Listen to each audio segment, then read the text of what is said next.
invest in people. And in a lean team, every time you feel like you're either rescuing somebody or you're pulling somebody with you, that person needs to go.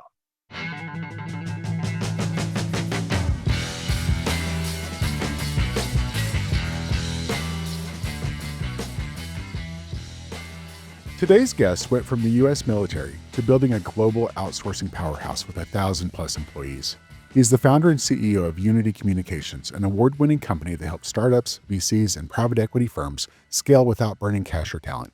He's here to talk about why outsourcing isn't only a cost-cutting move, it's a growth weapon, and how founders can keep more equity, move faster, and win bigger. Welcome to the show, Patrick Brown. Thank you for having me.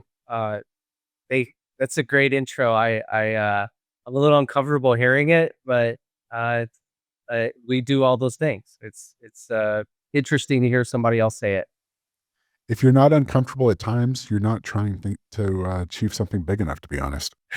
Yeah, and we're especially with AI and a lot of things on the horizon. We are literally in the deep end of the pool, as I say, with a lot of different projects and things happening in the space. Let's start with the big picture. What took you from the U.S. military to then running an award-winning outsourcing company? So when I was in the Navy, um, I I didn't appreciate it at the time, but my first job was be sent to dry dock to pull cable, and that was probably one of the worst jobs I ever had in my life. But when you pull cable inside a United Navy ship, you also have to go from one department to the next department to tell them to leave, turn off their power, do all these different things. So at that early age of 20, I had to negotiate getting access to different spaces with people that I had nothing in common with. So imagine I'm this small guy trying to get engineering out so I could, turn off power and put in cables. So that experience, while I didn't appreciate it at the time, really was the backbone for me to learn and work with teams of all races, nationalities, religions, or whatever. Because when you're interrupting their day, um, and you're having to negotiate them to do your job so they can do, their lives are better.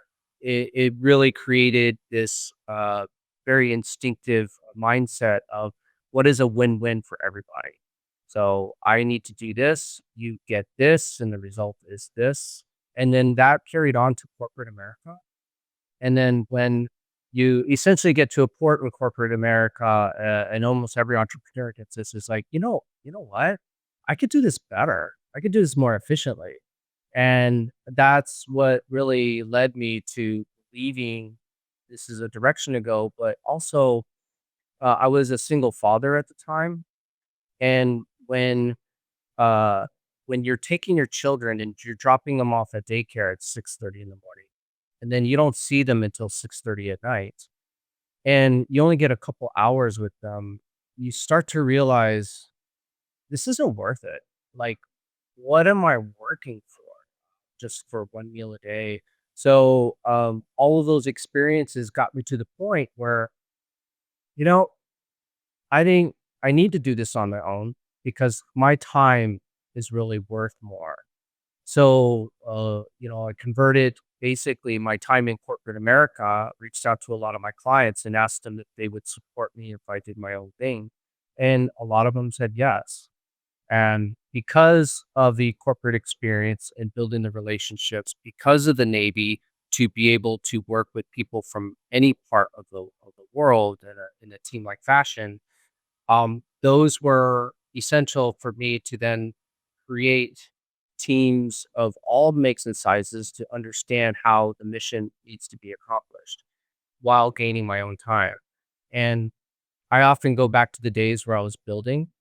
I would work from 4 to 7 in the morning while the kids were asleep, prospecting, doing all the little things because, 4 in the morning in California, Arizona is 7, 8 o'clock on the East Coast.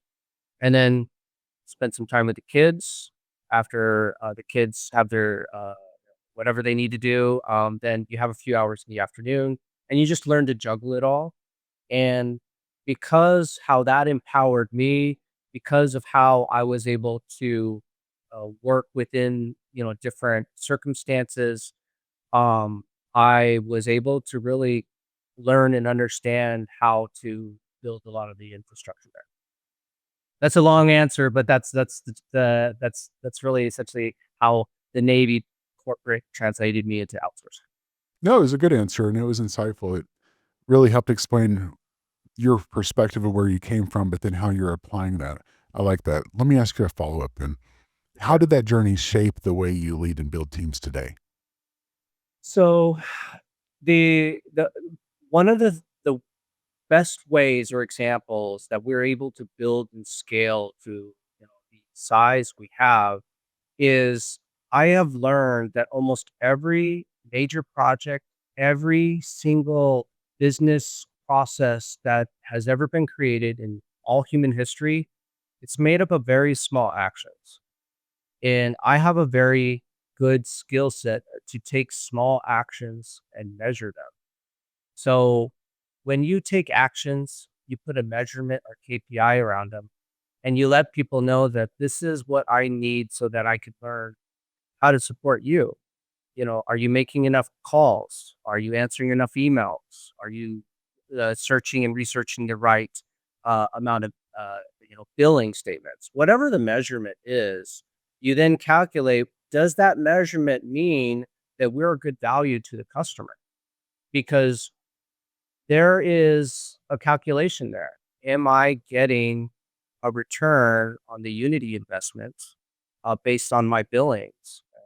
And, how does that return equate to Philippines, Mexico operations versus US?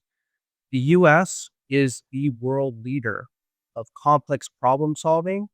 They are very, I mean, no, all the different products and services are invented out of the United States are changing, between tech stacks, between everything. We are clearly the most creative and disrupting nation in the world with new products and services. There's no one even close. However, we do not do repetitive, mundane at scale very well in the United States. And the labor pool for that is dissipating, and you need labor to do that. And the American mindset, very independent, very rugged, very frontier driven, very creative to solving problems. But when you build a tech stack and you need a customer support team, you need all of these bigger, larger teams that are collective in nature.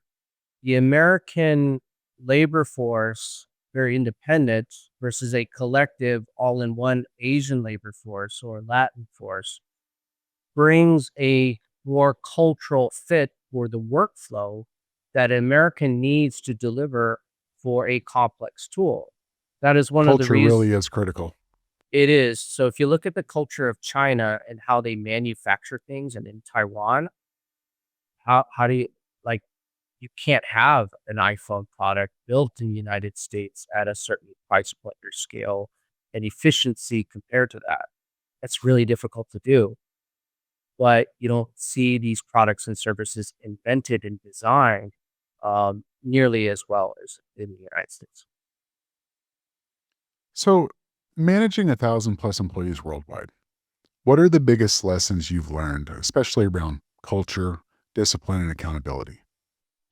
First thing is you have to have the mindset with that many people that my job as the CEO is to bring you support of what you need. Because like in our center, for example, we cater food to all the agents that we build for. So if you work for a client, you eat for free. The food costs $2, but you make the company this.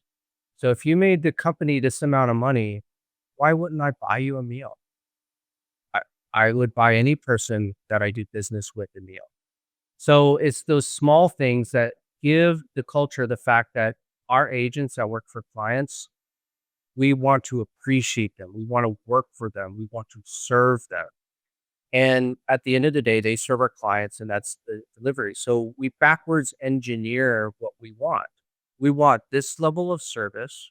It's going to be brought by this many people. So what do I need to do from not only just a salary for money, but what is the emotional salary too? Because you can pay people a lot of money, but if it's a toxic, terrible environment, they don't care.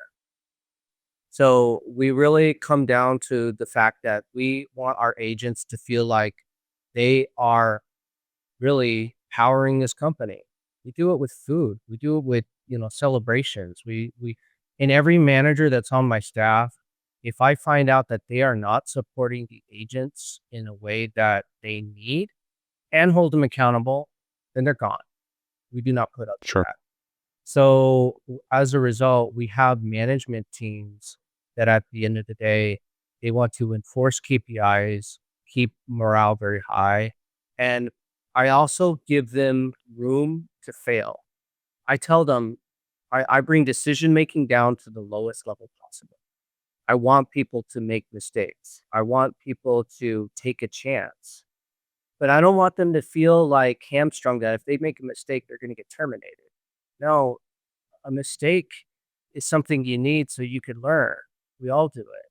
And so we encourage all of our people to make decisions at the lowest level possible so that whenever something needs to be done at the low on in the trenches, they don't have to ask an assistant, senior letter manager. So we've eliminated a lot of bureaucracy. And when people make good decisions, we celebrate it.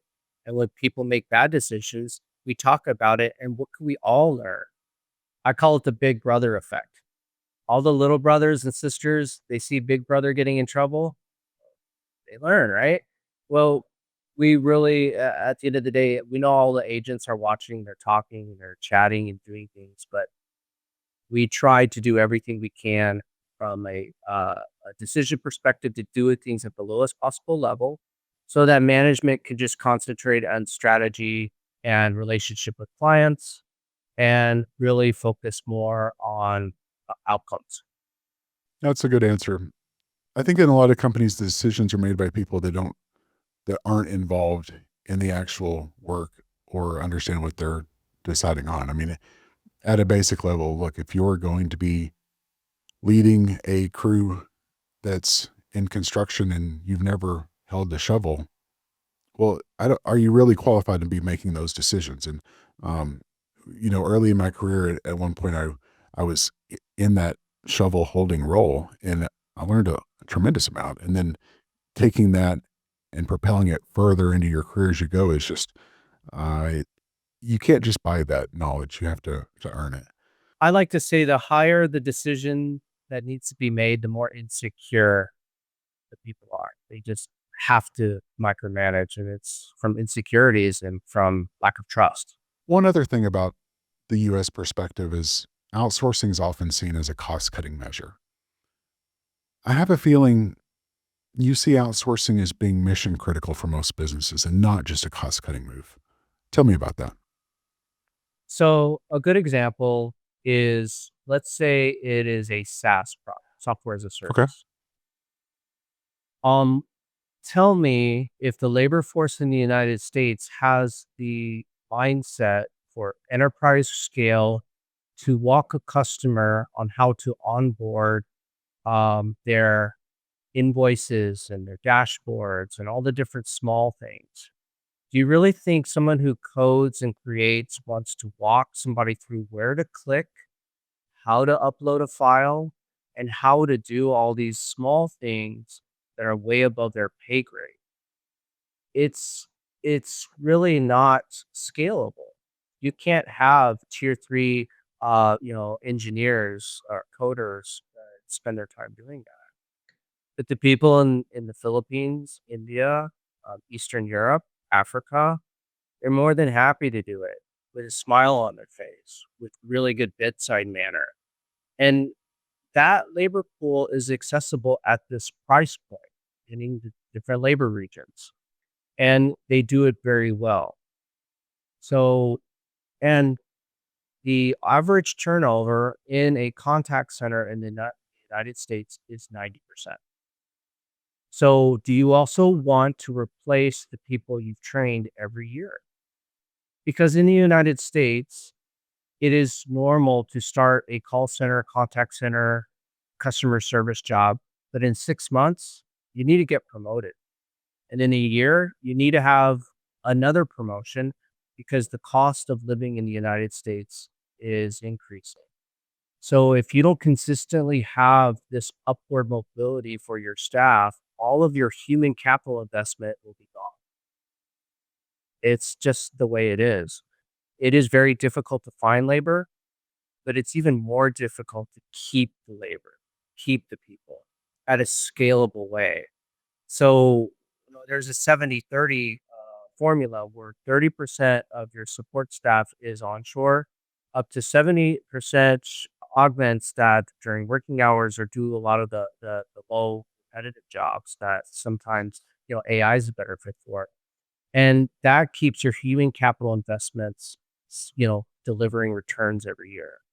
And that's one of the major reasons why people outsource. It's not so much cost savings, it is your human capital investment staying in your workspace for 3, 4, 5 years versus 1 year. That's one of those things that makes all the difference, really, when you're trying to compound momentum and success and create something sustainable. In my head, the typical outsourcing is going to be about a 40% cost cutting measure.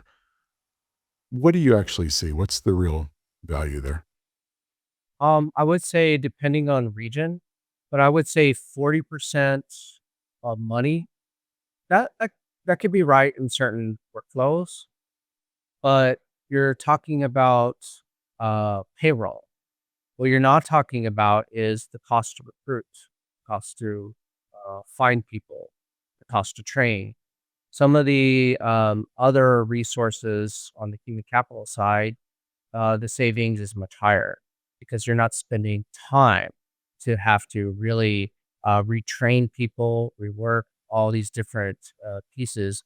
It's just like an outsourcing company like mine, we have the expertise to do a lot of different items because we see different industries from a much broader perspective.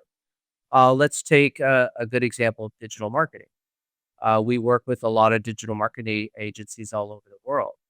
And we see based on 5 or 6 industries what digital marketing strategies have an effect based on content marketing, um, AI content being delivered out there. And then we can give advice on what we see working and not working based on what we see in a vertical versus you are building product and you only read. I mean, there's so much misinformation out there. So 40% cost savings, yes, but industry expertise, yes, and time saving, um, faster speed to market scenarios because you have people within these centers that have the ability to guide you on what works and doesn't work. And we often say to people um, that this is an example of how this workflow has achieved X, Y, and Z. It has worked for them. It may not be a guarantee of work for you, but in every business, you have to fail to succeed and, do 2 or 3, strategies to figure out which one works. And when you find which one works, you double down. Yeah. It's really about finding the right people group with the culture that fits your culture and what you're trying to achieve. You know, it's not all about the 996 or the hustle culture here in the US. It's really about finding the right fit and alignment. And what I've seen is if you can make that fit, you can get a you can get a longer term commitment from a higher quality resource that is all in. And that's where I think the magic starts to compound well beyond the just cost savings manners. Yeah, and absolutely, absolutely. The cost saving is just a portion, but there's a lot of other aspects because you now have access to a labor force that can deliver collectively what you need, versus pockets of the United States that have expertise in certain things. I like to use New York as an example. There's nobody better at selling than New Yorkers. There's nobody at building code than Silicon Valley. And then there's, if you look at, tech-driven companies. Seattle's a good choice, in Austin. Um, but they're all competing for the same resources as you are. At Planet Wealth, we're set out to empower everyday people to close the wealth gap, however they choose to define it, for themselves and the people around them, by sharing and pulling together resources and working together for the collective good of all. We're doing that through empowering US businesses, but it's not just about US people. Anyone in the world can own a US company. And Yeah. and I see our mission as being so much larger than just the US and just helping US persons. How do how do you see founders leveraging offshore talent and those operational systems to keep more of the equity in their business instead of just giving it away um, in equity by having to, well, basically giving away to investors too early? Mhm. How do you see offshore talent helping in that scenario? So, one of the great gifts of the United States is you could when you when you are a founder that owns a US company and then you get contracts in business based on that US entity, that is gonna be something extremely difficult for someone offshore to do to replicate that. So, especially in startups and VCs, a big fear is they build a product and service, and then their staff then decides to leave and compete against them, poaching and all the different pieces. That never happens overseas because you don't have access to that infrastructure. You don't have access to that. So when you build an offshore team, you are not going to been competing against that offshore team against that same business contacts you have in the United States. Such a huge hurdle to overcome for them, and it I've never seen it happen. Um, a good example is we work with AT&T. We do a Okay. lot of their mobility and telecommunications infrastructure. The people that we need to design and build that infrastructure and sell those projects are subject matter experts in the United States, but the implementation and the project management is all done in the Philippines. They will never be able to get an AT&T contract. So I build without worrying or scaling if I'm going to be replaced by the human capital that I'm building. You know, Patrick, you've got experience with both self funding and working with VCs. What do Mhm. you see as a real trade off between the two? So this is a great time. This is a great time to ask me that question because I just finished doing a lot of sessions in Silicon Valley last week. Went a few accelerator forums and happy hours and talked to a lot of very amazing talent, and a lot of them have VC funding. A lot of them have shared their turbos with the VC funds. And what I can say is bootstrapping is not a viable option for a lot of industries. If you're gonna make an airplane, you can't bootstrap that. If you're gonna do any kind of manufacturing, you can't bootstrap it. You need VC funding.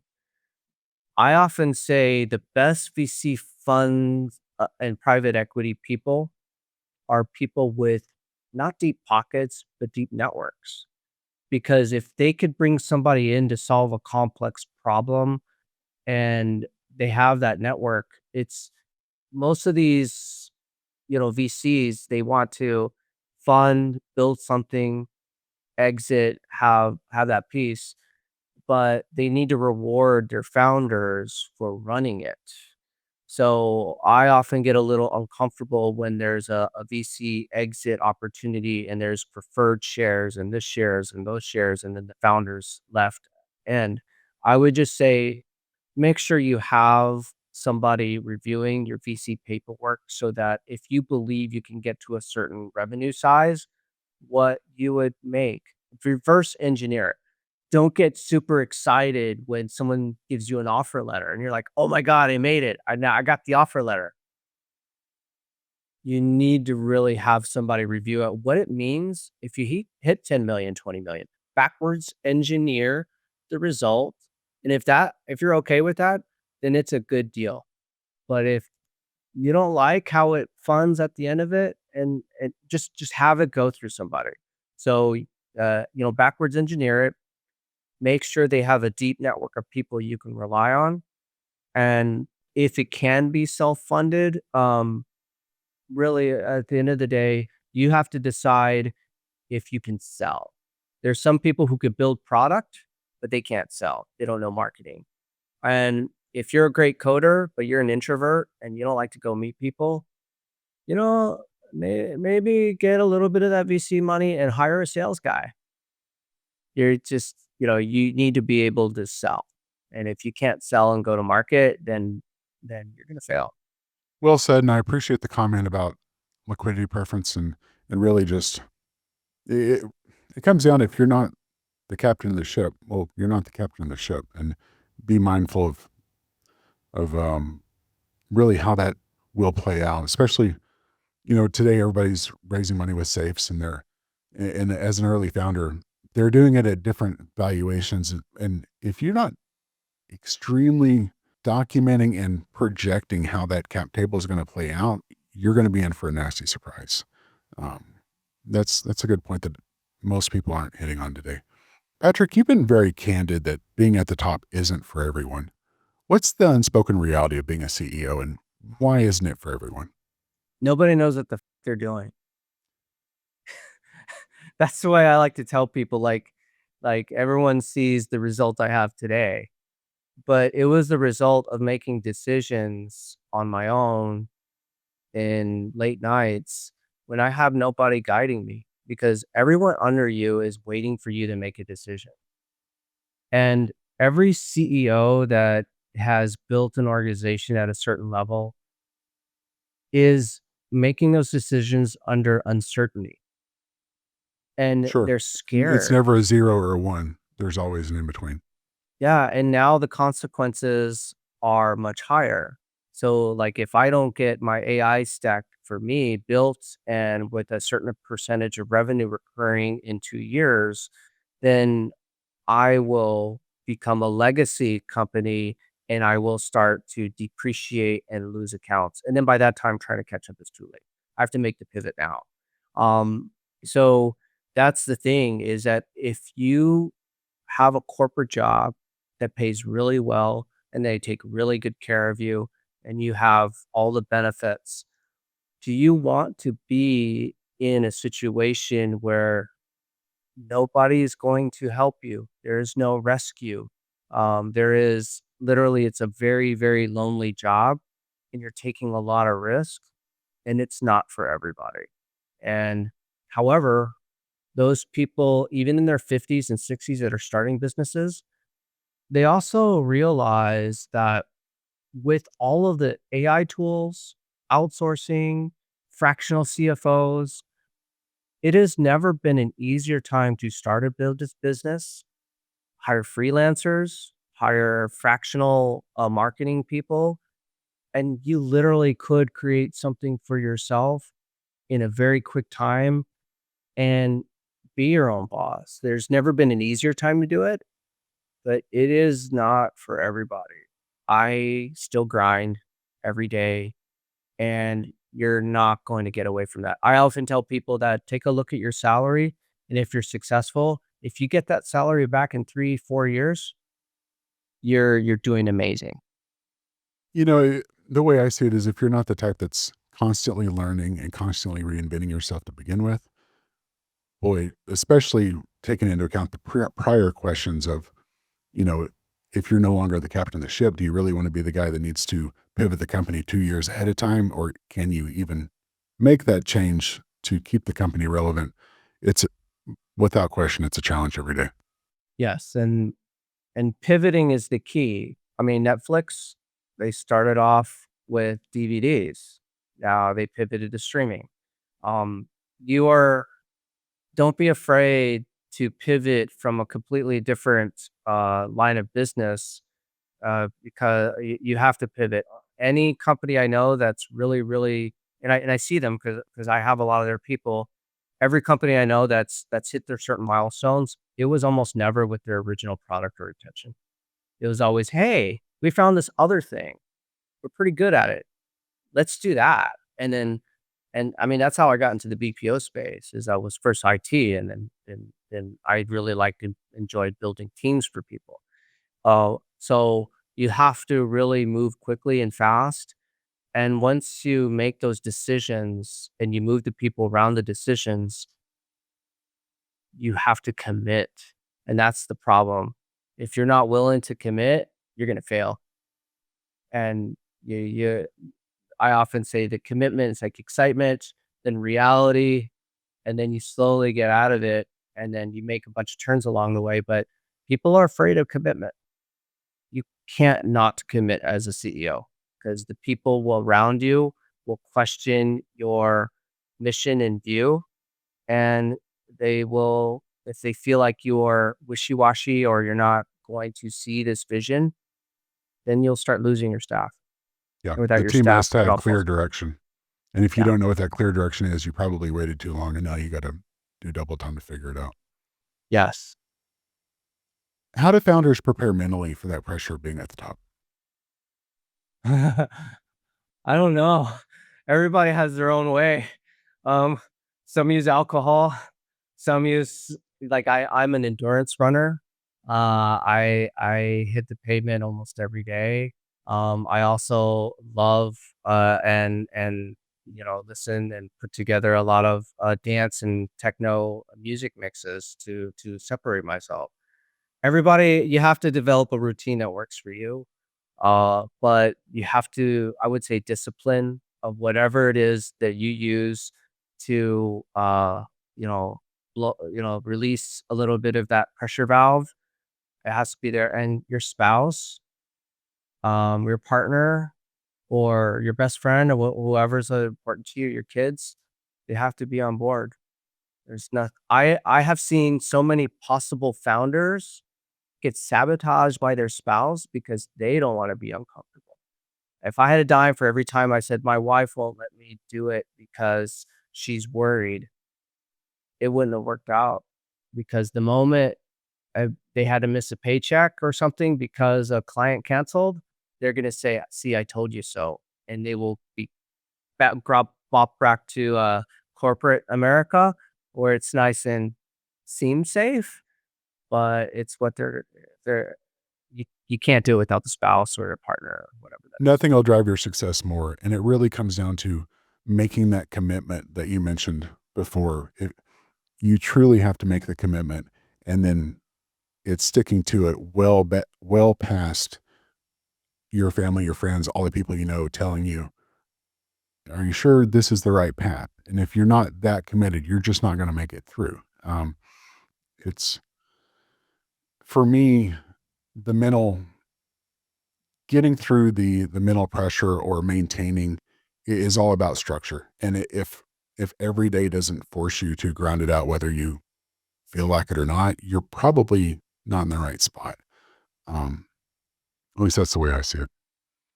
I'm not a big Steve Jobs fan, but he did say the number one things that separates a successful versus unsuccessful entrepreneur is perseverance. And that's so true. You have to persevere. For COVID, like, we persevered, for all the different, because it took me 16 years, and I saw lots of cycles between up and down, and I have 16 years of consistent growth. But I tell you, it was all based on the fact that I committed, I persevered, and I saw it through the other side, and I was better for it. But there's just some people that once those foundations shake a little bit, and if their people around them don't support them, they'll they'll fall off. AI is disrupting every industry. What do you see AI's true role in global operations right now? So I just finished a big speech at Unity in front of my entire management team and workforce, that AI isn't going to replace you, it will enhance you. But the person who knows AI and embraces it, and if you don't embrace AI, that person will eventually replace you. It is we are leaving the information age and going into the knowledge age. And AI is just such an amazing tool to get knowledge quick, fast at your fingertips and execute it. Um, and it takes a lot of repetitive and repeatable workflows into automation. And we have to embrace it because it's going to make things not only efficient, more efficient, but it is the way of the future. You're not going to stop it. You've got the broom holding the ocean back. It's just not going to happen. But if you look at history, if you look at human behavior, I like to use Instagram as an example. Instagram used to be a great website. I'm sure you remember where we would look at pictures and photos. Now they're videos. Now they're reels, and each reel has a 30 to second. Every every second of video takes 30 to 60 photos, and we're consuming a lot more of it. We're consuming so much of it. AI needs to be there in order for us to consume what we want. Humans will are ravenous consumption machines. It will mean that we can produce more product at scale at a more efficient, but we still need people to manage those teams. So I would not say like be afraid of AI. It's just that, you're riding a bicycle today with a simple pedal and wheels. Well, now tomorrow you can have a battery, a lithium ion battery, go much faster, much safer, but you're still going to have to pedal every now and then. You're still going to have to take care of it, and that is the future we're headed towards. There are some industries that are gonna get hit more than others. We support a lot of, software and developers, and I hear all the time that AI is gonna take my job. And every single developer was told, "Listen, you need to learn AI prompt engineering, AI editing, and basically learn to manage and edit workflows with the help of AI. And you're gonna have to do 2 or 3 projects where it used to take you 1."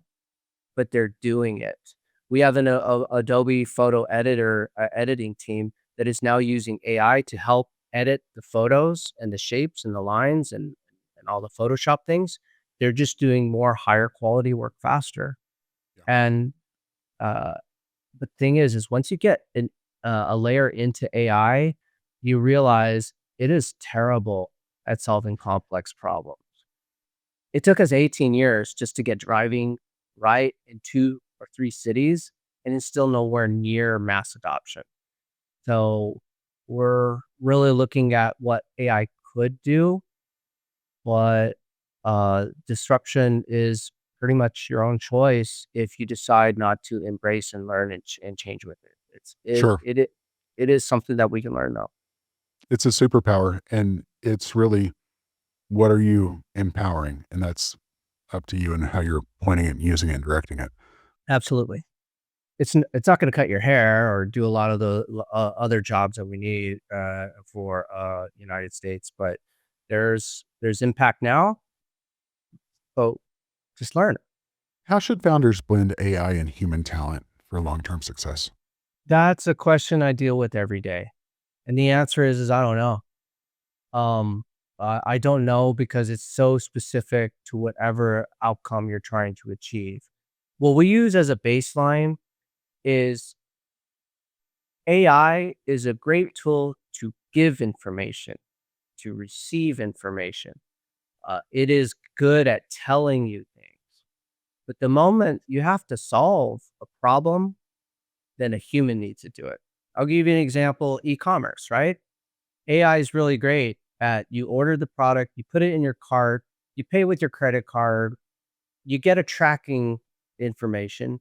But let's say for some reason you're watching on the little app where your package is and it just stops and it just stays there and you're waiting for your package. Um, you will then go into this, hey, I can't find my package. And then it'll say, yeah, your package is on its way, but it's already late, right? So now you have a complex problem that what AI is telling me is not matching with what I see in reality. That's when you need to talk to a person. And then that person can actually go into a system and say, we see that this package isn't moving. It must have fell off the truck. And then you want to hear a human connect with you and say, I'm really sorry for this inconvenience. So what we've done is we sent the driver back, or we've done this, or we've done that. Food orders the same way. I'm sorry that your food got messed up. I do apologize. Here's a gift card. So AI can take you so far, but you still need a human connection and an actual person to ensure that there's empathy and there's a human connection.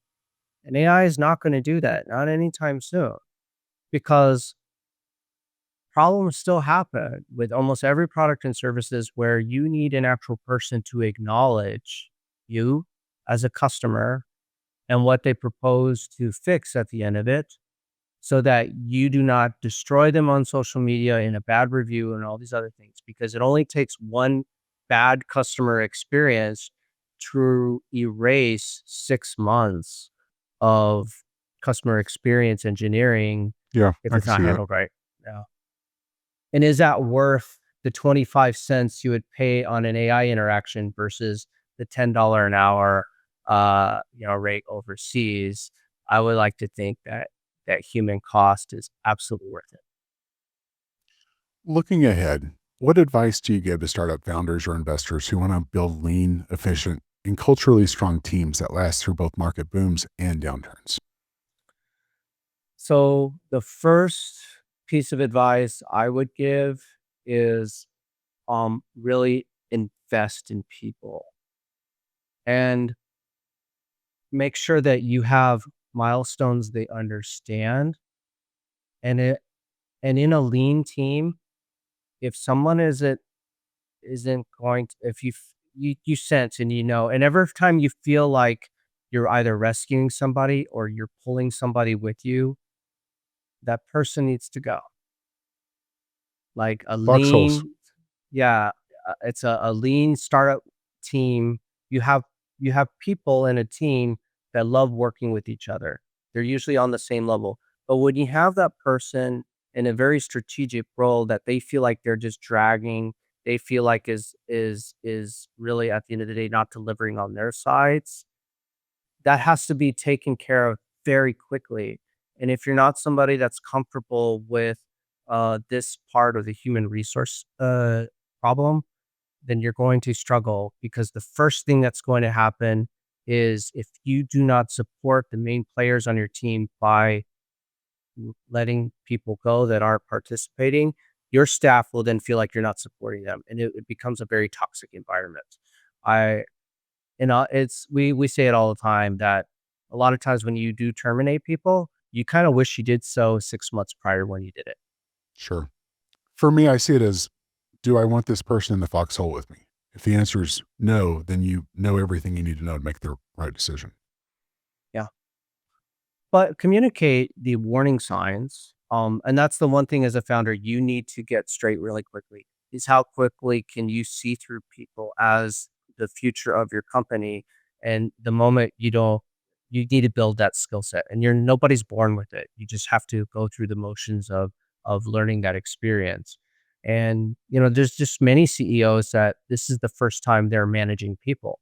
They've never done it before, and you gotta learn quick, 'cause nothing will kill your company more than payroll that is not returning your investment. Patrick, your story is a masterclass in building scalable, resilient businesses without sacrificing culture or burning through resources. I know our listeners will definitely be thinking differently about outsourcing, funding, and operational excellence after hearing this.